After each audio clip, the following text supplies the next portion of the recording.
नमस्कार, मी लतिका। आज मी तुम्हाला पालकची आणि मिक्स डाळीची वडी बनवून दाखवणार आहे। त्यासाठी बघा, पालकची छोटी जोडी घेतली होती आणि कवळी कवळी पानं होती बघा, स्वच्छ धुवून घेतलेली आहेत आणि मोठी मोठीच कापून घेतलेली आहेत, कारण की लय छोटी छोटी पानं होती। मोठी जरी असली तरी चालेल। आणि ह्याची मी कवळी कवळी देठं पण घेतलेली आहेत। आता हे मी सगळ्या प्रकारच्या डाळी बघा मी ह्याच्यामध्ये भिजत घातल्या होत्या, कमीत कमी 5 ते 6 तास। ह्याच्यामध्ये आहे चण्याची डाळ, मुगाची डाळ, मसूरची डाळ, उडदाची डाळ, सगळ्या डाळी घेतलेल्या आहेत। तुम्हाला जर म्हणजे चण्याची डाळ जर खात नसेल तर नाही टाकली तर चालेल, बाकी सगळ्या डाळी टाकल्या तर चालेल। आणि त्यांना भिजत घालायच्या अगोदर स्वच्छ धुवून घेतलं होतं आणि भिजल्यानंतर पण मी स्वच्छ धुवून पूर्ण पाण्याचं नितळून घ्यायचं, म्हणजे जास्त आपलंसं ओलसर होणार नाही। मिक्सरचं भांडं घेतलेलं आहे, त्याच्यामध्ये आपण डाळ टाकून घेऊया।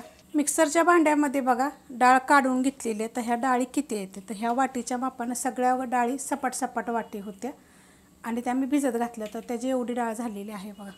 आता ह्याच्यामध्ये आपण साहित्य टाकून घेऊया। ह्याच्यामध्ये बघा 1 गड्डी लसूण टाकायचा, अर्धा इंच आलं असे छोटे तुकडे करून घेतलेले आहेत, 3 मिरच्या टाकणार आहे, तुमच्या तिखटाप्रमाणे टाका। 1 चमचा टाकायचे धने, अर्धा चमचा टाकायचं जिरं आणि हे काय करायचं, बिना पाण्याचंच आपल्याला मिक्सरला बारीक करून घ्यायचे। डाळ बघा मी बारीक करून घेतलेली आहे, जास्त अशी बारीक पेस्ट केलेली नाही, साधारणशी दरदरी आहे बघा। अशा पद्धतीत एखादी अशी अख्खीसुद्धा आहे। आता हे मी काढून घेते वडग्यामध्ये। डाळ बघा मी काढून घेतलेली आहे। आता ह्याच्यामध्ये आपण पालक टाकून घेऊया। पालक तुम्ही बारीक कापली तरी चालेल आणि मी कशी मोठी मोठीच कापलेली आहे, ती कशी आता हाताने आपण मिक्स केली की नाही की एकदम बारीक होईल। तर हे मी काढून घेते। पालक बघा मी सगळे काढून घेतलेले आहे। त्याच्यामध्ये 1 चमचा टाकायचं सफेद तीळ, छोटा अर्धा चमचा ओवा चुळून घेतलेला आहे बघा। आता चवीप्रमाणे टाकायचं मीठ, थोडीशी टाकायची आपल्याला हिंग पावडर, थोडीशी टाकायची हळद, त्यात टाकणार आहे मी अर्धी वाटी कोथिंबीर, ती पण अशी मोठी मोठीच मी कापून घेतलेली आहे। थोडीशी अजून जर जास्त टाकली तरी पण चालू शकते। ह्याच्यामध्ये टाकणार 1च चमचा फक्त घेतलेला आहे तांदळाचं पीठ। आणि जर चमच्याच्या मापानं जर तुम्हाला जर डाळ पाहिजे असेल ना, म्हणजे किती डाळ नक्की घेतलेली आहे, या वाटीने 1 वाटी घेतलेली, ज्याच्यातून मी साहित्य टाकलं ते डाळी ना 3-3 चमचे जरी घेतल्या तरी चालतील। जसं म्हणजे तुम्ही आता पालक घेतले त्याप्रमाणे 3 चमचे 2 चमचे अशी घ्यायची। आता हे आपल्याला असं दाबून घेतलं की नाही की अशी एकदम सॉफ्ट होती, त्यामुळे मी जास्त अशी बारीक कापलेली नाही आहे। मस्त असं मिक्स करून घेतलेलं आहे बघा। आता तुम्ही जर पालकमधलं जर पाणी जर नाही नितळलं ना, मग थोडंसं पीठ तुम्हाला जास्त लागू शकतं। आता मी टाकले तेवढ्या पिठामध्ये मस्त होतं बघा। अशा पद्धतीत बघा झालेलं आहे।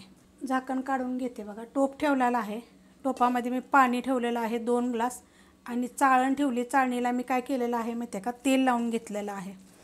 आता त्याच्यामध्ये काय करायचं माहिती आहे का, अशा पद्धतीत आपल्याला ठेवून घ्यायचे। गोल जरी ठेवलं तरी चालू शकते, नाहीतर असं आपल्याला असं थापून जरी घेतलं तरी पण चालू शकते। आवडीप्रमाणे छोट्या मोठ्या घेऊ शकता। जर तुम्हाला हे जर वडे नाही खायची, जर तुम्हाला वडी जर बनवायची नसेल का नाही, तर ह्याचे तुम्ही छोटे छोटे थालीपीठं पण बनवून मुलांना टिफिनला तुम्ही देऊ शकता। छान लागतं, कारण मिक्स डाळीचं आहे, पौष्टिक आहे आणि चवीला एकदम छान लागतं बरं का। तर अशा पद्धतीमध्ये बघा हे मी थोडंसं थापून घेते पहिलं। मस्त असं बघा मी थापून घेतलेलं आहे। आता तुम्ही ह्याच्यावर सफेद तीळ टाकू शकता, थोडीशी चांगलं दिसायसाठी मिरची पावडर थोडीशी टाकू शकता। आता सफेद तीळ कसे मी ह्याच्यामध्ये जास्त टाकलेले आहेत, त्यामुळं मी वरून काय टाकलेले नाही आहेत। आता ह्याच्यावर परत आपण झाकण ठेवूया। गॅस आहे मिडियम आणि आपल्याला ह्याला चांगलं 15 मिनटं शिजवून द्यायचे। 15 मिनटं बघा मी शिजवून घेतलेलं आहे आणि खाली काढून घेतलेलं आहे। थंड झालेलं आहे, थोडंसं अजून वाफ दिसत असं तुम्हाला, गरमच आहे तसं, पूर्ण थंड नाही झालेलं। आता आपण ह्याला काढून घेऊया बघा, मस्त असं निघतं हे। खाली चाळणीला तेल लावून घ्यायचं। आता ह्याच्या आपण वड्या कापून घेऊया, तुम्हाला कशा आवडेल तशा कापायच्या। कापून घेतल्यात बघा, मस्त अशा वड्या निघतात बघा, छान एकदम अशा। हे बघा, तुम्ही अशा जरी खाल्ल्या ना तरी पण चवीला छान लागतं। अशा बनवून ठेवायच्या फ्रीजमध्ये आणि जेव्हा पाहिजे तेव्हा थोड्याशा तेलावर आपण परतून घेतल्या तरी पण चालू शकतात।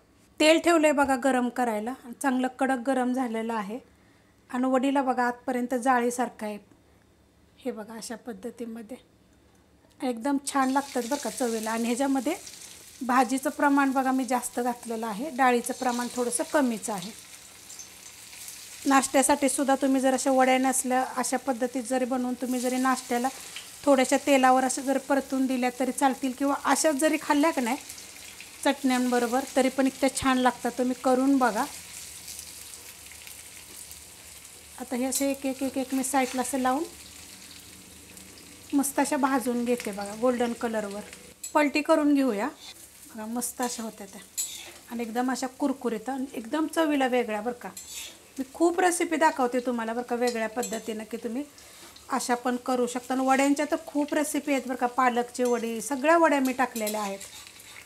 ही तर का नाही, ही आम्ही नाश्त्यासाठी करतो बरं का. आणि ही तेलावर बिलकुल आम्ही असं म्हणजे तेलामध्ये फ्राय वगैरे करत नाही. थोडंसं हलकंसं भाजलं तर भाजलं, नाही तर असंच चटण्यांच्या तर खूप रेसिपी आपण अपलोड केलेल्या. त्याने चटणीचं चॅनलच आपलं आहे, ते सगळ्या प्रकारच्या मी चटण्या टाकलेल्या आहेत. आणि नाश्त्याला आम्ही असंच खातो, छान लागतं. तुम्ही एकदा जरूर करून बघा, एकदम चवीला वेगळं काहीतरी असं. आणि हे कसं तर मग त्या खालची साईड पण आपल्याला अशीच गोल्डन कलरवर फ्राय करून घ्यायचे. मस्त असा बघा गोल्डन कलर आलेला आहे. आता आपण ह्याला काढून घेऊया. छान भाजल्या गेलेल्या आहेत आणि तेलकट वगैरे बिलकुल होत नाही आहेत, एकदम सुक्या सुक्या. आणि तुम्ही ह्या अशा जरी 2-4 दिवस जरी ठेवल्या तरी फ्रीजमध्ये चालू शकते.